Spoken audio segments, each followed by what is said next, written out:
Aujourd'hui, nous allons voir ensemble 9 façons de passer de bonnes nuits de sommeil. Commençons par une bonne nouvelle pour celles et ceux qui ne parviennent pas à dormir les 7 à 9 heures recommandées. Comme de nombreuses choses dans la vie, un sommeil réparateur n'est pas une question de quantité mais de qualité. Voici quelques repères pour vous assurer une bonne nuit et de beaux rêves. Astuce numéro 1. Un peu de préparation. Instituez des rituels de coucher. Le but est de persuader votre corps que la journée s'achève et que vous êtes prêt à vous relaxer environ 1 heure avant d'aller au lit. Tâchez autant que possible de vous coucher à la même heure en respectant les mêmes rituels tous les soirs. Trouver un rythme de sommeil régulier est bien mieux, à en croire les experts, que d'essayer de compenser les nuits courtes en faisant la grasse matinée. Astuce numéro 2. Dîner tôt. Selon les diététiciens, manger juste avant de se coucher augmente les taux de sucre et d'insuline dans le sang, ce qui signifie que vous aurez plus de mal à vous endormir.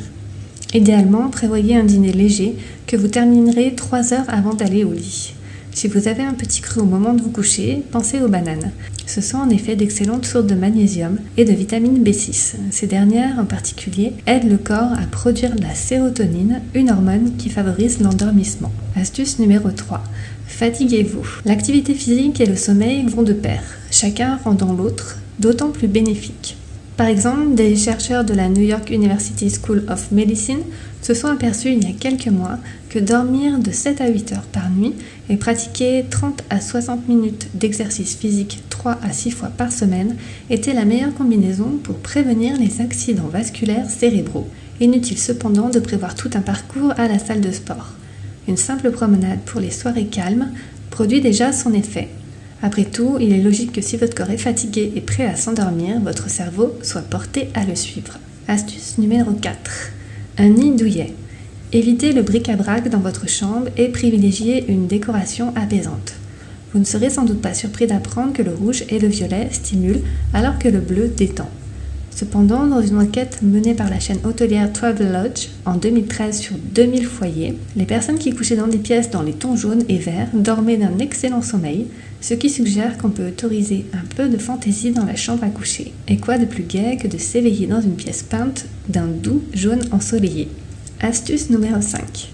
Si vous souffrez d'un sérieux manque de sommeil, reprenez les bases. Votre lit aurait-il besoin d'être changé? Si oui, faites le choix d'investir dans un matelas favorisant un sommeil réparateur. Vos draps sont-ils en tissu naturel et respirant? Votre couette est-elle adaptée à la saison? Astuce numéro 6. Dans le noir. Durant les mois d'été, vous aurez sans doute plus de mal à éviter la lumière qui stimule le cerveau et rend le sommeil plus difficile. Si nécessaire, envisagez d'investir dans des volets ou des rideaux occultants ou, plus simplement, acheter un masque en soie. Excellent contre les rides. Astuce numéro 7. Les bienfaits du bain. Un bain relaxant avant d'aller au lit est un très bon moyen de dénouer les tensions du corps et de l'esprit. Veillez à ce que l'eau ne soit pas trop chaude. Le but est de vous prélasser, pas de cuire. Préparez une serviette tiède à proximité et versez quelques gouttes d'huile essentielle de lavande ou de camomille dans l'eau avant d'entrer dans la baignoire. Astuce numéro 8. Déconnecter. Tout comme la lumière, la technologie stimule. C'est un fait connu et pourtant nous avons bien du mal à garder nos ordinateurs et smartphones hors de la chambre. Mais cela vaut le coup de résister car ils émettent une lumière bleue qui stimule le cerveau et inhibe la production de mélatonine, l'hormone du sommeil. Rechargez vos appareils dans une autre pièce et vous verrez rapidement la qualité de votre sommeil augmenter. Dernière astuce numéro 9, que faire en cas d'insomnie? Essayez de penser à des choses positives. Même si vous avez passé une mauvaise journée, rappelez-vous 3 choses qui vous ont soulagé ou rendu heureux. La pleine conscience peut vous aider à laisser filer des pensées négatives. Concentrez-vous non sur le sommeil que vous n'arrivez pas à trouver, mais sur la sensation de votre corps dans le lit, son contact avec le matelas et la couette, et sur votre poitrine qui se soulève et s'abaisse au rythme de votre respiration. Le marchand de sable passera. Merci beaucoup d'avoir écouté cette vidéo jusqu'au bout, j'espère qu'elle vous a plu. N'hésitez pas à liker et à partager à des personnes qu'elle peut aider et inspirer. Je vous invite à vous abonner pour être tenu au courant de toutes les nouveautés et moi je vous dis à très bientôt pour une nouvelle vidéo et d'ici là, prenez soin de vous.